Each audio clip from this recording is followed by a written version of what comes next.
शिव महापुराण उमा संहिता। वेद पुराणों के स्वाध्याय तथा विविध प्रकार के दानों की महिमा। सनत कुमार जी कहते हैं, हे मुने, जो वन के कंद मूल फल खाकर जंगल में तपस्या करता है और वेद की एक ऋचा का अध्ययन करता है, उन दोनों का समान फल होता है। जैसे सूर्य और चंद्रमा के बिना संपूर्ण संसार में अंधकार छा जाता है, उसी प्रकार पुराण के अध्ययन के बिना लोग ज्ञान रहित हो जाते हैं। इसलिए सदा पुराण का अध्ययन करना चाहिए। पुराण का श्रवण करने से पाप का नाश होता है, धर्म की अभिवृद्धि होती है एवं व्यक्ति ज्ञानवान होकर पुनः संसार के आवागमन के बंधन में नहीं पड़ता। इसलिए धर्म, अर्थ और काम की सिद्धि तथा मोक्ष मार्ग की प्राप्ति के लिए प्रयत्नपूर्वक पुराणों को सुनना चाहिए। सनत कुमार जी कहते हैं, हे व्यास जी, विभिन्न प्रकार के दान सदा सत्पात्र को ही देना चाहिए। वे आत्मा का उद्धार करते हैं। स्वर्ण दान, गोदान एवं भूमि दान, इन उत्तम दानों को करने के मनुष्य पापों से मुक्त हो जाता है। तुला दान, पृथ्वी दान तथा विद्या दान ये प्रशस्त दान कहे गए हैं। गाय, छत्र, वस्त्र, जूता एवं अन्न, जल ये वस्तुएं याचक को देते रहना चाहिए। जो मनुष्य शुद्ध चित्त से स्वर्ण दान करते हैं, उन्हें देवता लोग सब कुछ देते हैं। हे व्यास जी, इस श्लोक में विधान के साथ गाय का दान तथा तुला दान का दान सभी दानों में सर्वश्रेष्ठ दान है। इसे करके मनुष्य वध आदि से होने वाले सभी पापों से छुटकारा पा जाते हैं। नरक प्राप्ति कराने वाले असत कर्मों का वर्णन एवं शिव नाम स्मरण की महिमा।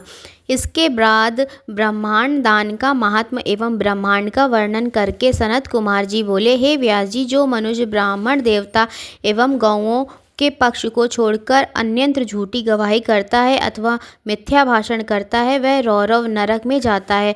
भ्रूण की हत्या करने वाला, स्वर्ण चुराने वाला, गायों को चरने से रोकने वाला, विश्वासघाती, सुरापान करने वाला, ब्राह्मण का वध करने वाला, दूसरों के द्रव्य को चुराने वाला तथा इसका साथ देने वाला और गुरु, माता, गौ तथा कन्या का वध करने वाला मरने पर तप्त कुंभ नामक नरक में जाता है। जो द्विज अंत्य, जिससे सेवा कराता है, नीचों से प्रतिग्रह ग्रहण करता है, यज्ञ के अनाधिकारियों से यज्ञ कराता है एवं अभक्ष्य वस्तुओं का भक्षण करता है, वे सब धीरोध नामक नरक में जाते हैं। जो मनुष्य मन, वचन और कर्म से वर्णाश्रम के विपरीत आचरण करते हैं, वे नरक में गिरते हैं।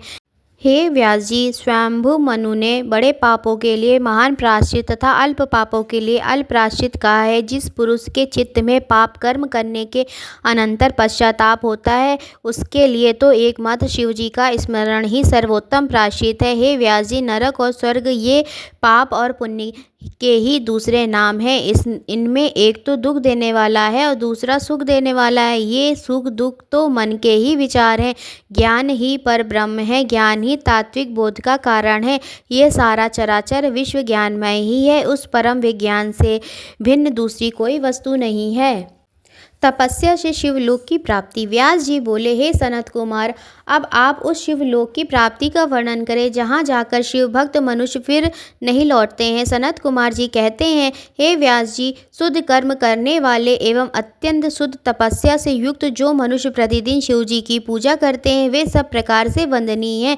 शिव जी की कृपा का मूल हेतु तपस्या ही है। तप के प्रभाव से ही देवता, ऋषि और मुनि लोग स्वर्ग में आनंद प्राप्त करते हैं। जो पुरुष इस मनुष्य जन्म को पाकर अपना परम कल्याण नहीं करता है, वह मरने के बाद बहुत काल तक शोक करता रहता है। सभी देवताओं एवं असुरों के लिए यह मनुष्य जन्म अति दुर्लभ है, अतः उसे प्राप्त करके वैसा कर्म करना चाहिए जिससे नरक में न जाना पड़े। जब तक शरीर स्वस्थ रहे तब तक धर्माचरण करते रहना चाहिए, क्योंकि अस्वस्थ हो जाने पर मनुष्य कुछ भी करने में समर्थ नहीं होता। हे मुनि सत्तम, जिन्होंने शिव शिव तथा हर हर इस नाम का उच्चारण किया है, उसे नरक और यमराज से भय नहीं होता। संसार रूपी महारोगों का नाश करने वाला एकमात्र शिव नाम ही है। इसके अतिरिक्त अन्य कोई उपाय दिखाई नहीं देता है। मूर्ख प्राणी अधर्म का आचरण करने से हजारों जन्मों तक जन्म मरण के चक्र में घूमता रहता है और उसी अधर्म के कारण अंधकार में पड़ा रहता है। अतः मनुष्य किसी श्रेष्ठ स्थान को प्राप्त कर प्रमाद न करे और विपत्तियों को सहकर भी सर्वदा अपने स्थान की रक्षा करे। सनत कुमार जी बोले, जिस प्रकार भीतर विष्ठा से परिपूर्ण घट बाहर से शुद्ध होता हुआ भी अपवित्र ही होता है, उसी प्रकार शुद्ध किया हुआ यह शरीर भी अपवित्र कहा गया है। दुष्ट आत्मा तीर्थ स्थान से अथवा तपो से कदापि शुद्ध नहीं होता। भाव दुष्ट मनुष्य भले ही संपूर्ण गंगा जल से तथा पहाड़ भर मिट्टी से भली भांति जन्म भर स्नान करता रहे, फिर भी शुद्ध नहीं होता। गंगा आदि तीर्थों में मछलियां तथा देवालयों में पक्षी नित्य निवास करते हैं, किंतु वे भावहीन होने के कारण फल नहीं पाते। इसी प्रकार भाव दुष्ट को तीर्थ स्थान एवं दान से कोई फल प्राप्त नहीं होता। ज्ञान रूपी निर्मल जल से और वैराग्य रूपी मृतिका से मनुष्य के अविद्या रूपी मल मूत्र के लेप की दुर्गंध दूर हो जाती है। बुढ़ापे से ग्रस्त हुआ मनुष्य असमर्थ रहता है, अतः यौवनावस्था में ही धर्माचरण कर लेना चाहिए। जो द्विज प्रातः काल उठकर आलस्य रहित होकर एकांत में प्राणायाम करता है, वह जरा और मृत्यु को जीतकर वायु के समान गतिशील होकर आकाश में विचरण करता है तथा प्रशंसनीय सौख्य एवं परम सुख प्राप्त करता है।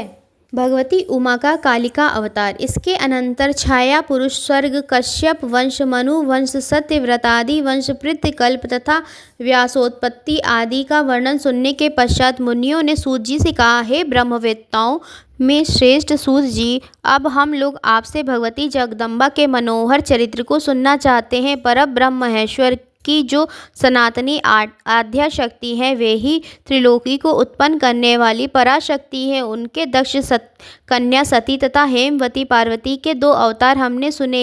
हे महामते, अब आप उनके अन्य अवतारों का वर्णन कीजिए। सूत जी बोले, जो मनुष्य देवी को छोड़कर दूसरे देवताओं की शरण लेता है, वे मानो गंगा जी को छोड़कर मरुस्थल के जलाशयों के पास जाता है, जिनके स्मरण मात्र से धर्म अर्थ काम एवं मोक्ष चारों पुरुषार्थों की अनायास प्राप्ति होती है। उन देवी उमा की आराधना कौन श्रेष्ठ पुरुष छोड़ सकता है।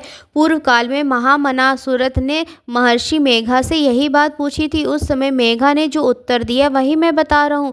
पहले स्वरोचित मनवंतर में विरत नाम से प्रसिद्ध एक राजा हो गए, जिनके पुत्र सुरथ हुए, जो महान बल और पराक्रम से संपन्न थे। राजा सुरथ के पृथ्वी पर शासन करते समय 9 ऐसे राजा हुए, जिन्होंने उनके हाथों से भूमंडल का राज छीन लिया। शत्रुओं ने सारा राज्य अपने अधिकार में करके सुरथ को कोलापुर से निकाल दिया। राजा सुरथ अकेले ही घोड़े पर सवार होकर नगर से बाहर निकले और वन में चले गए।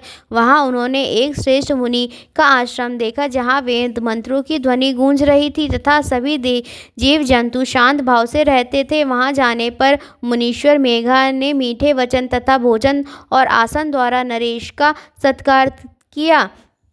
एक दिन राजा सुरथ चिंतित होकर कुछ विचार कर रहे थे। इतने में समाधि नामक एक वैश्य भी वहां आ पहुंचा, जिसने बताया कि मेरे पुत्रों और स्त्री आदि ने धन के लोभ में मुझे घर से निकाल दिया, अतः दुखी होकर मैं वन में चला गया हूँ, परंतु यहाँ आकर भी मुझे अपना कुशल समाचार न मिलने की चिंता लगी हुई है। इस प्रकार मोह से व्याकुल हुए वैश्य और राजा दोनों ने मुनिवर मेघा से अपनी व्यथा सुनाई और कहा कि हम दोनों का मन मोह के व्याकुल हो गया है। ऋषि बोले, राजन, शक्ति स्वरूपा जगदम्बा सबके मन को खींचकर मोह में डाल देती है। हे नृपश्रेष्ठ, जिसके ऊपर जगदम्बा प्रसन्न होती है, वही मोह के घेरे को लांघ पाता है। राजा ने पूछा, मुने, वे देवी महामाया कौन है? किस प्रकार उनका प्रादुर्भाव हुआ? कृपा करके मुझे बताइए। ऋषि बोले, जल में निमग्न भगवान केशव शेष की शैया बिछाकर योग निद्रा में शयन कर रहे थे। उन्हीं दिनों भगवान विष्णु के कानों के मैल से 2 असुर उत्पन्न हुए, जो भूतल पर मधु और कैटभ के नाम से विख्यात हुए। वे दोनों भगवान विष्णु की नाभि से उत्पन्न ब्रह्मा को देखकर उन्हें मार डालने को उद्यत हुए हो गए।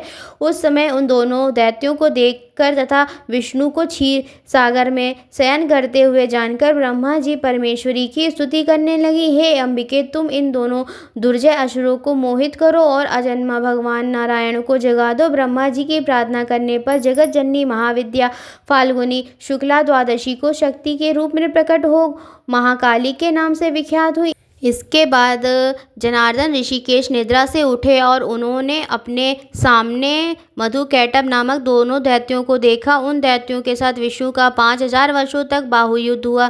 तब महामाया के प्रभाव से मोहित हुए दानवों ने लक्ष्मीपति से कहा, तुम हमसे मनोवांछित वर ग्रहण करो। नारायण बोले, यदि तुम लोग प्रसन्न हो तो मेरे हाथ से मारे जाओ, यही मेरा वर है। ऋषि कहते हैं, उन दोनों असुरों ने देखा कि सारी भूमि जल में डूबी हुई है। तब वे केशव से बोले, हम दोनों को एक ही जगह मारो जहाँ जल से भीगी हुई धरती ना हो।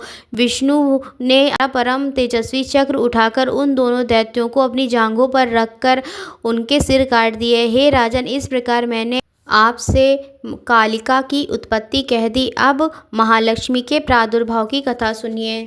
हर हर महादेव।